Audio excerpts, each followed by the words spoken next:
Hello बच्चों, मैं अग्रवाल रुचि आप सभी का स्वागत करती हूँ। तो बच्चों, हम पढ़ रहे थे हमारा 6th चैप्टर जिसका की नाम है खुली अर्थव्यवस्था समष्टि अर्थशास्त्र, जिसके लास्ट वीडियो में हमने क्या पढ़ा था? हमने पढ़ा था कि स्थिर विनिमय दर का निर्धारण किस प्रकार से होता है और साथ में हमने प्रबंधित तृतीय विनिमय दर का अध्ययन भी किया था, जिसके अंतर्गत अंतर्राष्ट्रीय रूप से क्या होता है कि एक रेंज होती है जिसके अंतर्गत विनिमय दर क्या होती है, घूमती रहती है।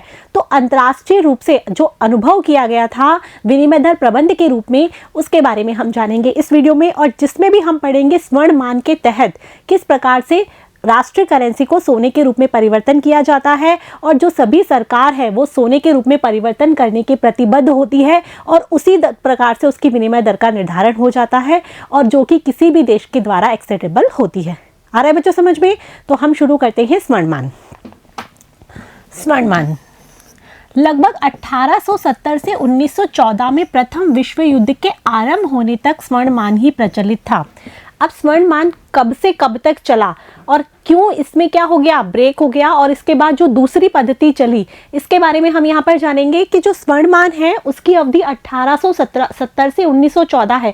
1870 से प्रारंभ हुआ था और 1914 जब प्रथम विश्व युद्ध हुआ था उसके आरंभ तक ही ये स्वर्णमान वाली पद्धति प्रचलित थी और फिर किन्हीं कारणों से स्वर्णमान को क्या कर दिया गया, रिजेक्ट कर दिया गया। ठीक है, जो कि स्थिर विनिमय दर प्रणाली का सार तत्व ही था। जो स्वर्णमान है वो स्थिर जो विनिमय दर है उसका एक तरह से सार तत्व ही है, क्योंकि इसके अंतर्गत जो सोने है उसकी कीमत के आधार पर विनिमय दर का निर्धारण किया जाता है। तो एक प्रकार से स्थिर कर दी ना, क्योंकि सोने की कीमत जो रहती है कि $1 में कितना सोना आता है, ₹1 में कितना सोना आता है, उस प्रकार से क्या है जो राष्ट्रीय करेंसी है वो एक्सचेंजेबल हो जाती है। ठीक है, सभी करेंसियां सोने के रूप में परिभाषित की जाती थी। सारी जो करेंसियां हैं वो सोने के रूप में, मतलब सोने को एक तरह से हम ये कह सकते हैं दो करेंसी के बीच में एक मिडवे जो निकाल दिया, वो क्या निकाल दिया, गोल्ड निकाल दिया। ठीक है, उसके आधार पे हम करेंसी को क्या कर सकते हैं, परिवर्तित कर सकते हैं।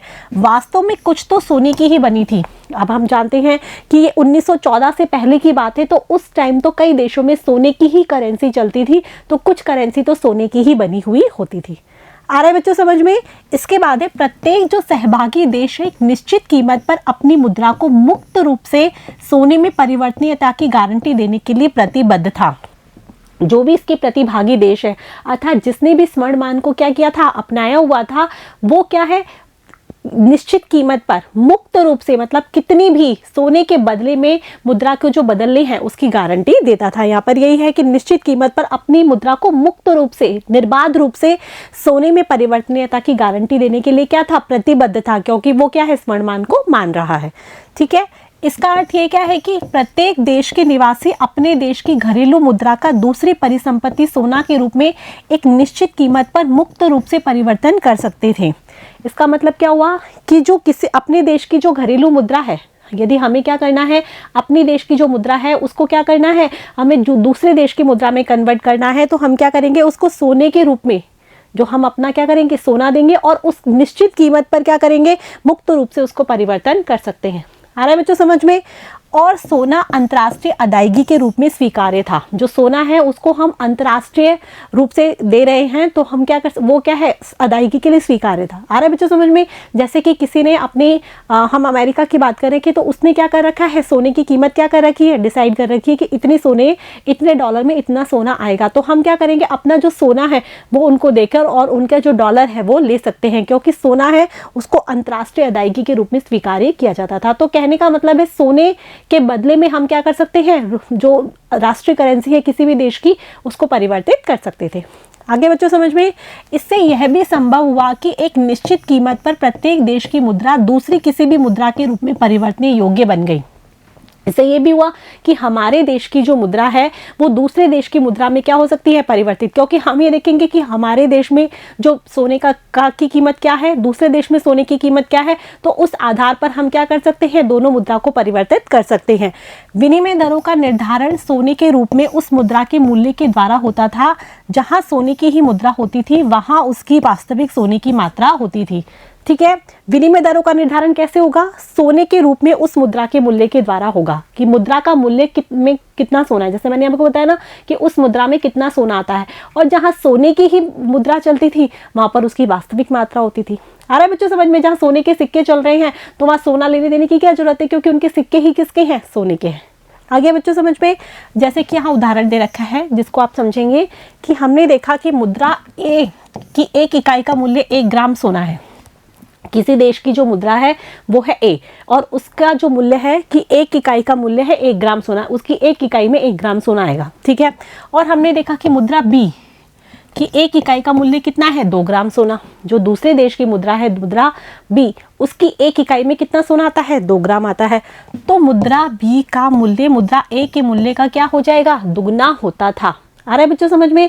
तो इसका मतलब क्या है कि मुद्रा बी का मूल्य मुद्रा ए के मूल्य के दुगना। मान लिया कि जो मुद्रा है उसकी 1 इकाई के बदले में मुद्रा बी की कितनी हो गई है, मुद्रा ए की तो 2 इकाई हो गई है, और उसके बदले में मुद्रा की बी की 1 इकाई हो गई है। क्यों? क्योंकि मुद्रा बी में तो कितना आ रहा है, 2 ग्राम सोना आ रहा है, जबकि मुद्रा ए में कितना आ रहा है, 1 ग्राम सोना आ रहा है। समझ में आ रहा है?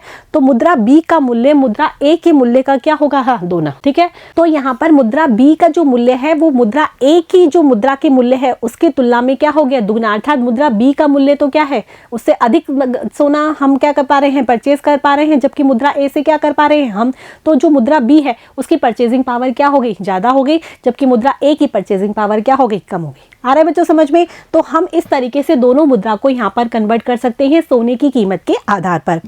आर्थिक एजेंट प्रत्यक्ष रूप से मुद्रा बी की 1 इकाई को मुद्रा ए की 2 इकाई के रूप में बदल सकता है। आ रहा है बच्चों समझ में कि मुद्रा बी की तो क्या होगा, यहाँ पर दे रखा है कि उसकी तो 1 इकाई और मुद्रा ए की कितनी, 2 इकाई, उसके रूप में हम इसको बदल सकते हैं, ठीक है।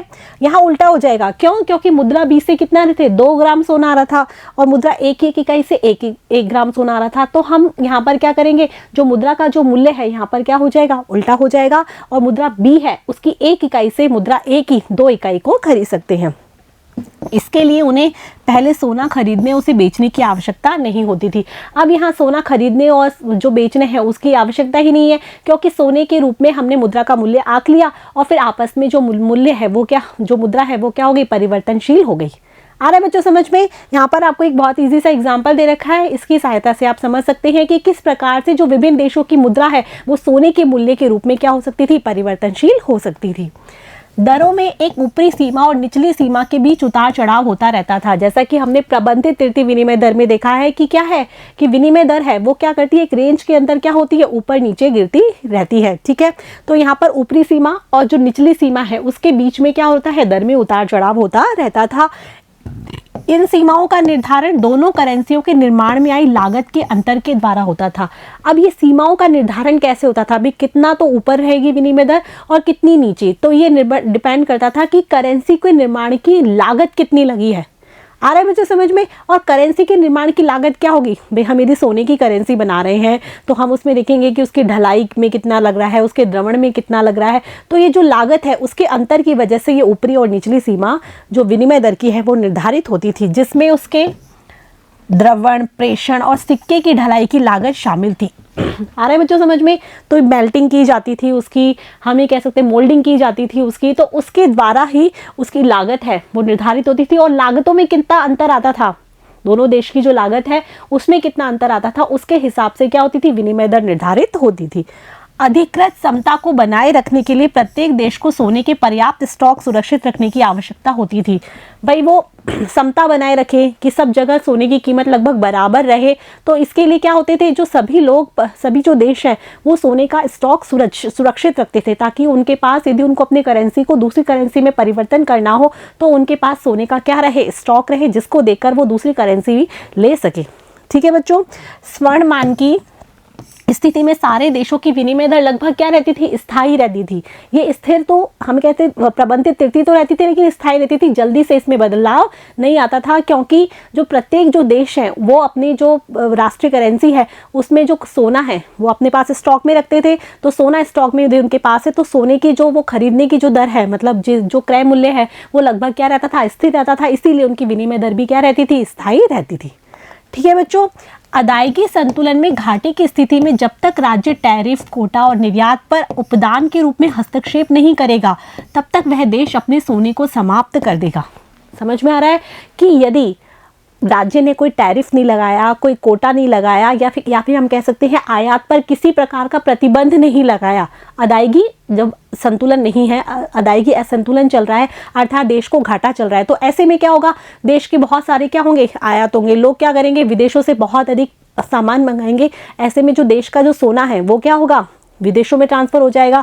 देश के जो रिजर्व हैं वो क्या हो जाएंगे, कम हो जाएंगे। तो देश का सोना क्या हो जाएगा, समाप्त हो जाएगा। देश के जो रिजर्व कोष में उनको सोना रखना था वो खत्म हो जाएगा। ऐसा कब होगा, जब देश घाटे की स्थिति में होगा। तो ऐसे में जो देश है उसको कैसा सामना करना पड़ सकता है, बुरी स्थिति का सामना करना पड़ सकता है। उसके सोने के रिजर्व खत्म हो सकते हैं। क्यों, क्योंकि सब लोग क्या कर रहे हैं, विदेशी वस्तुओं की मांग कर रहे हैं, जिसके लिए उनको विदेशी मुद्रा की आवश्यकता है।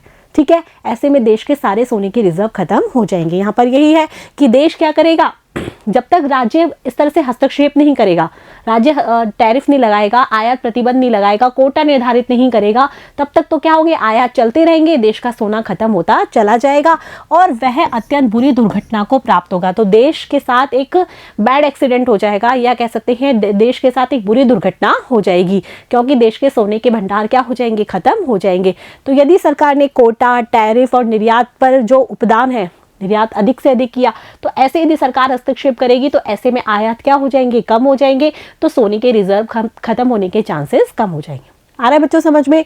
लेकिन जो डेविड ह्यूम है, जो कि एक ख्याति प्राप्त दार्शनिक थे, जिन्होंने 1752 में इस मत का क्या किया, खंडन किया। डेविड ह्यूम है जो कि एक दार्शनिक है, फिलोसफर है। उन्होंने 1752 में इस बात का खंडन किया कि राज्य को कोई टैरिफ, कोटा और ये करके अदायगी असंतुलन है उसको दूर करने की कोई जरूरत नहीं है, देश के सोने का रिजर्व खत्म नहीं होगा। क्या कारण दिया उसने, उन्होंने बतलाया कि यदि सोने के भंडार में कमी हुई तो सभी प्रकार की कीमतें और लागत भी आनुपातिक रूप से गिरेंगी। भाई सोने का भंडार खत्म हो रहा है किसी देश का, तो लागतें भी कम हो रही है देश की, देश में जो सारी जो कीमतें हैं वो भी क्या हो रही है, कम हो रही है। कहने का मतलब है कि देश के सोने के भंडार और देश में जो लागतें हैं और देश में जो कीमतें हैं वो क्या है, आपस में संबंधित है। भंडार कम हो रहे हैं अर्थात देश में लागतें कम हो रही है, देश की जो वस्तु है उनकी कीमतें कम हो रही है। अब देश की वस्तुओं की कीमतें कम होगी तो लोग क्या करेंगे, देश में ही खरीदेंगे, तब वो विदेशों से आयात नहीं करेंगे, अर्थात विदेशों से जो होने वाला आयात है वो क्या हो जाएगा, कम हो जाएगा। आ रहा है बच्चों समझ में। तो इससे देश को किसी बुरी स्थिति का सामना नहीं करना पड़ेगा। घरेलू वस्तुएं क्या हो जाएंगी, सस्ती, लागतें सस्ती हो गई देश में, तो विदेशों से जो लोग हैं वस्तुएं मंगाते थे जिसके लिए उन्हें विदेशी मुद्रा की आवश्यकता थी, वो आवश्यकता नहीं होगी। तो इससे क्या होगा, आयात घटेगा और निर्यात बढ़ेगा। भाई निर्यात पे उपदान जो है वो लगाने की आवश्यकता ही नहीं होगी, क्योंकि अपने आप ही आयात घट जाएगा। आयात पर जो प्रतिबंध है वो भी लगाने की आवश्यकता नहीं होगी, क्योंकि देश में क्या होगा, जो वस्तुएं हैं वो क्या हो जाएगी, सस्ती हो जाएगी। तो देश में क्या होगा, निर्यात बढ़ेगा और आयात कम हो जाएगा। यह वास्तविक विनिमय दर है जिससे प्रतिस्पर्धा का निर्धारण होगा। इसका मतलब इस विनिमय दर के द्वारा क्या होगी, जो प्रतिस्पर्धा होगी, ठीक है, और यही क्या होती है, वास्तविक विनिमय दर है। समझ में आ गया बच्चों कि किस प्रकार से जो सोना है, स्वर्ण मान के तहत सोना है वो क्या कर सकते हैं, राष्ट्रीय करेंसी के रूप में परिवर्तित हो सकती है। और इसके लिए जो सरकारें हैं, जो भी विभिन्न देशों की, उनको सोने का रिजर्व रखना जरूरी है। और सोने का रिजर्व यदि कम होता है तो क्या स्थिति होती है, और डेविड ह्यूम ने इसकी क्या स्थिति बताई है। आगे बच्चों समझ में। इसके बाद है कि जिस देश से हम आयात कर रहे हैं और सोने में उसको भुगतान कर रहे थे, उसकी कीमतों और लागतों में वृद्धि का सामना करना पड़ेगा। अब देखो इसका उल्टा क्या होता है कि जिस देश से हम क्या कर रहे हैं, आयात कर रहे हैं और सोना उसको दे रहे हैं, अर्थात उसके पास सोने का रिजर्व क्या हो रहा है, बढ़ रहा है, तो उसकी जो लागतें हैं वो बढ़ेगी, देश की उसकी जो कीमतें हैं वो बढ़ेगी। कहने का तात्पर्य यहाँ पर ये है कि जिसके पास सोने के रिजर्व कम होंगे उस देश की लागतें और कीमतें कम होंगी, जिस देश के पास सोने के रिजर्व बढ़ेंगे उसके पास उसकी लागतें भी ज्यादा होंगी और उसकी कीमतें भी बढ़ेंगी। ठीक है बच्चों, अतः उनका महंगा निर्यात घटेगा और पहले वाले देश से सस्ती वस्तुओं का आयात बढ़ेगा। तो वो जो निर्यात करेंगे वो निर्यात कैसा करेंगे, महंगा। दूसरे देश की यहाँ पर बात की गई है, उनके पास यदि क्या होगा, सोना अधिक हो गया, रिजर्व अधिक हो गए उनके पास, क्योंकि उन्होंने दूसरे देश से सोना लिया है। ठीक है, दूसरे देश के पास जो पहला देश था उसके पास सोना कम हुआ है, दूसरे देश के पास सोना बढ़ा है, तो उनका सोना यदि बढ़ जाता है तो इसका मतलब क्या हो, उस देश में लागतें अधिक हो जाएंगी, कीमतें अधिक हो जाएंगी, अर्थात जो वो निर्यात कर रहे थे दूसरे देश को, वो निर्यात अब महंगा हो जाएगा। ठीक है, तो वो खुद क्या करेंगे, दूसरे देश से सस्ता आयात करेंगे। आ रहा है बच्चों समझ में। इस धातु वह कीमत तंत्र 18वीं शताब्दी में कीमती धातु को सोना चांदी भी कहते थे। ये धातु वह कीमत तंत्र प्रणाली है, मतलब हम ये कह सकते हैं कि इसके अंदर क्या हो रहा है कि जो धातु है उसके हिसाब से क्या हो रहा है, आयात निर्यात हो रहा है। तो इसे क्या कहते हैं, धातु वह कीमत तंत्र प्रणाली का परिणाम आमतौर पर सोने की क्षति उठाकर अदायगी संतुलन में सुधार लाना होता है। इसका क्या है, इस धातु वह कीमत तंत्र प्रणाली में क्या है, सोने की क्षति उठानी पड़ रही है, अर्थात सोना अपना क्या करना पड़ रहा है, दूसरे देशों में देना पड़ रहा है, रिजर्व उसके क्या करने पड़ रहे हैं, कम, तब जाके क्या होगा, अदायगी संतुलन की स्थिति होगी। आ रहा है बच्चों समझ में। यहाँ पर स्वर्ण मान के तहत बताया गया है कि किस प्रकार से अदायगी संतुलन होगी। यदि सोने की क्षति उठाते हैं, सोने का रिजर्व यदि दूसरे देश को ट्रांसफर करते हैं, तो इससे देश में क्या होगा, निर्यात बढ़ेगा और आयात कम होगा और देश की स्थिति सही होगी, अदायगी संतुलन हो पाएगा। ठीक है। और सापेक्षिक कीमत पर जब तक अंतर्राष्ट्रीय व्यापार में साम्य की पुनर्स्थापना नहीं हो जाती, तब तक प्रतिकूल व्यापार संतुलन वाले देश के अदायगी संतुलन को अनुकूल व्यापार संतुलन वाले देश के अदायगी संतुलन के समकक्ष लाता है।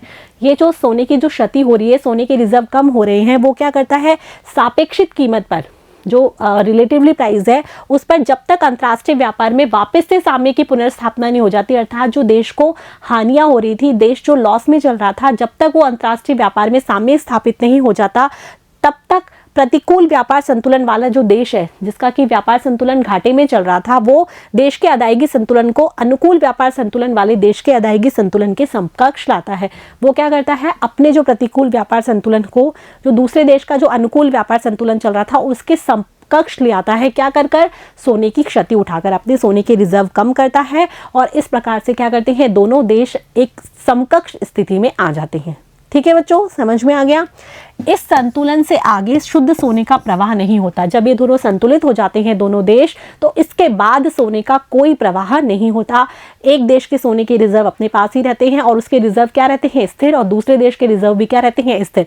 कहने का तात्पर्य है कि जो सोने की कीमत है वो ज़्यादा बढ़ती घटती नहीं है, अर्थात यहाँ पर जो विनिमय दर प्रणाली है वो एक तरह से स्थिर हो जाती है। किसके द्वारा, जो उन्होंने अपने पास सोना रखा हुआ है ना, उसके हिसाब से। यदि सोना कम होता है, तो जैसे मैंने आपको बताया ना कि सोने के रिजर्व यदि कम होते हैं तो फिर क्या होंगे, निर्यात बढ़ेंगे, और आयात कम होंगे तो वापस सोना आ जाएगा। और यदि किसी के सोने की मात्रा बहुत अधिक हो जाती है किसी देश के पास, तो उसके क्या होंगे, निर्यात घटेंगे और आयात बढ़ेगा, तो वापस से उसकी सोने की रिजर्व दूसरे देश की ओर चले जाएंगे। तो इस प्रकार सोने के रिजर्व हैं वो सुरक्षित रहते हैं, इसीलिए सोने की जो कीमत है वो भी स्थिर रहती है। और इस प्रकार से क्या होता है, सोने के रूप में हम राष्ट्रीय करेंसी को परिवर्तित कर सकते हैं स्थिर विनिमय दर प्रणाली के तहत। आगे बच्चों समझ में। इसके बाद है और आयात निर्यात संतुलन भी बना रहता है, और ये स्वर्ण मान के तहत जो भुगतान संतुलन है वो भी बना रहता है। सोने के रिजर्व को कम करके या सोने के रिजर्व को बढ़ा के विभिन्न देशों के बीच में भुगतान संतुलन बना रहता है, बिना किसी टैरिफ और राज्य की कार्यवाही की आवश्यकता के स्थायी तथा स्वयं सुधार संतुलन बना रहता है। यहाँ पर ना तो किसी राज्य को कार्यवाही करनी पड़ी है, ना ही कोई टैरिफ लगाना पड़ा है, ना कोई आयात प्रतिबंध है, ना कोई कोटा है, फिर भी क्या होता है, विभिन्न देशों के बीच में भुगतान संतुलन क्या होता है, बना रहता है। इस प्रकार स्वचालित साम्य तंत्र के माध्यम से स्थिर विनिमय दर को कायम रखा जाता है। तो स्वर्ण मान के तहत हमने देख लिया कि किस प्रकार से ये स्वचालित कार्य करता है, किस प्रकार से यदि कोष कम होते हैं तो किस प्रकार से वो कोष बढ़ जाते हैं, निर्यात को बढ़ाकर और आयात को कम करके स्वतः ही। तो इस तरीके से स्थिर विनिमय दर प्रणाली यहाँ पर बनी रहती है। एक परास जो होता है, हमने जिसकी बात की थी ना, उस परास के मध्य विनिमय दर प्रचलित रहती है। आगे बच्चों समझ में। स्वर्ण मान को समय समय पर कई संकटों का सामना करना पड़ा। अब हम ये देखते हैं कि एक जो प्रणाली प्रचलित होती है विश्व भर में, उस प्रणाली को कई संकटों का सामना भी करना पड़ा है। जैसे हमने पहले ही बता दिया था कि जो स्वर्ण मान है वो 1870 से 1914 के मध्य चला, तो इसके मध्य भी क्या हुआ, कई तरह के संकट आए कि स्वर्ण मान जैसी जो समझौता है, अर्थात ये स्वर्ण मान है उसके तहत परिवर्तनशीलता नहीं हो सकती है। तो इस प्रकार से इसमें कई संकट आए, जिसके फलस्वरूप इसका विखंडन हो गया। क्या हो गया, स्वर्ण मान की जो धारा प्रचलित थी, प्रणाली जो प्रचलित थी, उसका क्या हो गया, विखंडन हो गया। इसके अतिरिक्त विश्व में कीमत का स्तर सोने की खोज के वरदान पर निर्भर करता था। अब यदि हम ये देखते हैं कि किसी देश ने क्या किया, अपने जो देश में है उसमें सोने के रिजर्व ढूंढ लिए, अर्थात सोने की खोज हो गई, तो इसका मतलब उसके पास क्या हो गए, सोने के रिजर्व बढ़ जाएंगे। और जिस देश में सोने के रिजर्व नहीं है, अर्थात उनको खदानें नहीं मिली, तो उसके पास सोने के रिजर्व क्या हो जाएंगे, कम रहेंगे। आ रहा है बच्चों समझ में। तो ये किस पर निर्भर करता था, सोने की खोज के वरदान पर। आ रहा है बच्चों समझ में? क्योंकि हम सोने के रूप में ही अपनी मुद्रा को क्या कर रहे थे, मूल्य निकाल रहे थे और दूसरे देश की मुद्रा से क्या कर रहे थे, उसको परिवर्तन कर रहे थे। तो जिसके पास अधिक सोना है, आ रहा है बच्चों समझ में, तो वो उसके लिए तो क्या हो गया, वरदान सिद्ध हो गया। इसकी व्याख्या मुद्रा के अशोधित परिणाम सिद्धांत M बराबर KPY के आधार पर की जा सकती है। हमने M बराबर KPY मुद्रा की मांग पढ़ी थी ना हमने 3rd चैप्टर में, जहाँ पर हमने पढ़ा था कि मुद्रा की मांग किस पर निर्भर करती है, राष्ट्रीय आय पर निर्भर करती है, सकल घरेलू उत्पाद पर निर्भर करती है। यदि आय अधिक होती है तो मुद्रा की मांग भी क्या होती है, अधिक होती है। कीमत स्तर से भी हमने इसका संबंध बताया था ना। तो इस सिद्धांत के अनुसार यदि उत्पादन सकल घरेलू उत्पाद में हर वर्ष 4% की दर से वृद्धि होती है तो कीमत को स्थिर बनाए रखने के लिए हर वर्ष सोने की पूर्ति में भी 4% की वृद्धि आवश्यक होगी। ये जो सिद्धांत है M बराबर KPY, उसके तहत ये होता है कि यदि सकल घरेलू उत्पाद, यदि किसी देश की आय में क्या हो रही है, 4% की वृद्धि हो रही है, ठीक है, तो यदि हमें देश में मुद्रास्फीति को स्थिर बनाए रखना है, कम करना है, कीमत स्तर को स्थिर बनाए रखने हैं, देश में स्थिरता रखनी है, तो हमें क्या करना होगा, जो M है, अच्छा मुद्रा है, उसको भी हमें क्या करना होगा, जो सोने की पूर्ति है उसमें 4% की वृद्धि क्या होगी, आवश्यक होगी। आ रहा है बच्चों समझ में? क्योंकि आय क्या हो रही है, देश में वृद्धि हो रही है, तो इसका मतलब जो सोने की पूर्ति है उसमें भी वृद्धि होना आवश्यक है। खदानों से इतनी मात्रा सोने का उत्पादन नहीं होने से 19वीं शताब्दी के उत्तरार्ध में पूरे विश्व में कीमत स्तर में गिरावट आई। अब मानो कि जितना आय में, सकल घरेलू उत्पाद में वृद्धि हो रही है, उतनी सोने में वृद्धि नहीं हो पाई, तो ऐसे में क्या होगा, इस जो सिद्धांत है उसका खंडन होगा। तो यही हुआ, 19वीं शताब्दी के उत्तरार्ध में पूरे विश्व में क्या हो गई, कीमत स्तर में गिरावट आई, क्योंकि कीमत स्तर स्थिर नहीं रख पाए। जितनी आय में बढ़ोतरी हुई, सकल घरेलू उत्पाद में बढ़ोतरी हुई, उतनी सोने में बढ़ोतरी नहीं हो पाई, इसीलिए कीमत स्तर में क्या आ गई, गिरावट आ गई, जिससे समाज में असंतोष की भावना बढ़ गई, जिससे जो कीमत स्तर जो स्थिर रहना था वो नहीं रह पाया, इससे समाज में असंतोष की भावना बढ़ गई। एक समय सोने के अनुरूप के रूप में चांदी का प्रयोग शुरू हुआ। अब सोना इतना था नहीं, इतनी खोज नहीं हो पाई, उतना वरदान साबित नहीं हुआ, तो इसी जगह सोने की जगह अब क्या ले लिया गया, चांदी की भी, सोना भी चलेगा, स्वर्णमान के तहत हम बात कर रहे हैं परिवर्तनशीलता के लिए, और चांदी भी चलेगी। तो अब चांदी का प्रयोग शुरू हुआ, जिसे हम क्या कहते हैं, द्विधातुमान कहा गया। द्विधातुमान, सोना तो चल ही रहा था, साथ साथ में चांदी को भी चला दिया गया। सोने के व्यय को कम करने के लिए खंड सुरक्षित बैंकिंग से भी मदद मिली। जो अलग अलग जो बैंकिंग बनाई गई, रिजर्व कोषेस बनाए गए, उससे भी क्या मिली, मदद मिली। सोने के व्यय को कम करने के लिए जो सोना है वो ये काम नहीं कर पा रहा था, इसलिए चांदी को भी चलाया गया और इस प्रकार से इससे भी मदद मिली। कागजी जो मुद्रा है उसको सोने का पूर्णतः समर्थन नहीं था। कागजी जो मुद्रा है, जो हम ये कह सकते हैं, उसको सोने का पूर्णतः समर्थन नहीं था। कुछ विशिष्ट देशों में ही 1/4 सोना कागजी मुद्रा के बदले रखा जाता था। जो कागज में मुद्रा जो एक्सचेंज होती थी, उसके बदले कुछ विशेष जो 1/4 जो देश बता रहे हैं कि 1/4 जो सोना है वो ही उसमें बदला जाता था। सोने की जो खपत है को कम करने की दूसरी पद्धति स्वर्ण विनिमय मान को कई देशों में स्वीकार किया गया। जो स्वर्णमान है, जो इस वक्त हमने बात की थी कि स्वर्णमान के प्रतिभागी बहुत सारे देश थे, तो जो स्वर्णमान वाली जो पद्धति है वो कई जो स्वर्णमान वाली पद्धति को कई देशों में क्या किया गया, स्वीकार किया गया। इस पद्धति में सोने के सापेक्ष स्थिर कीमत पर मुद्रा का विनिमय किया जाता है, लेकिन उसके लिए ही सोने की थोड़ी मात्रा या कुछ भी मात्रा नहीं रखी जाती है। मतलब सोने को मान लिया गया कि सोने के आधार पर क्या किया जाएगा, करेंसी का विनिमय किया जाएगा, लेकिन इसके लिए सोने की थोड़ी मात्रा या कुछ भी मात्रा है वो रखी नहीं जाती है। उन्होंने जो स्वर्ण मान के तहत जो बदलाव, परिवर्तनशीलता की जाती है, राष्ट्रीय करेंसी को परिवर्तित किया जाता है, उसको उन्होंने माना, लेकिन उसके लिए सोने की कुछ मात्रा या थोड़ी मात्रा जो भी है वो रखी नहीं जाती है। सोने के बदले वे किसी बड़े देश, संयुक्त राज्य अथवा ब्रिटेन की मुद्रा को रखते थे। अब उन्होंने, क्योंकि सोने का जो व्यय है वो खपत वो उनको कम करनी थी, सोना इतनी मात्रा में अवेलेबल नहीं था, तो उन्होंने उसके बदले में क्या किया, किसी बड़े देश की जो मुद्रा है, मतलब उसे ही एक तरह से सोना मान लिया और उसको वो रख देते थे और उसके बदले में वो प्राप्त दूसरी करेंसी है वो प्राप्त कर लेते थे, जो स्वर्णमान पर ही क्या थी, आधारित थी। और वो जो बड़े देश की जो मुद्रा है वो किस पर आधारित थी, स्वर्णमान पर ही आधारित थी। इनसे और क्लोडिक तथा दक्षिणी अफ्रीका में सोने की खोज से 1929 तक अविस्फीति को दूर रखने में क्या मिली, मदद मिली। क्लोडिक जो है देश है उसमें और दक्षिण अफ्रीका में क्या हुई, सोने की खोज हुई, तो 1929 तक जो कीमत जो कम होने लगी थी, जो महामंदी आने लगी थी, जो कम कीमत अविस्फीति होने लगी थी, उसको दूर रखने में क्या मिली, मदद मिली। आ रहा है बच्चों समझ में कि जो सोना है वो इतनी मात्रा में नहीं हो पा रहा था। सोने की खपत को कम करने के लिए क्या चलाएगी, दो धातु चलाएगी, मतलब चांदी भी चलाएगी। इसके बाद क्या किया गया, कागजी मुद्रा अर्थात जो डॉलर है, मान लिया जो एक बड़े देश की जो मुद्रा है उसके रूप में क्या किया गया, सोने की कीमत लगा दी गई और उसके रूप में परिवर्तनशीलता चालू हो गई।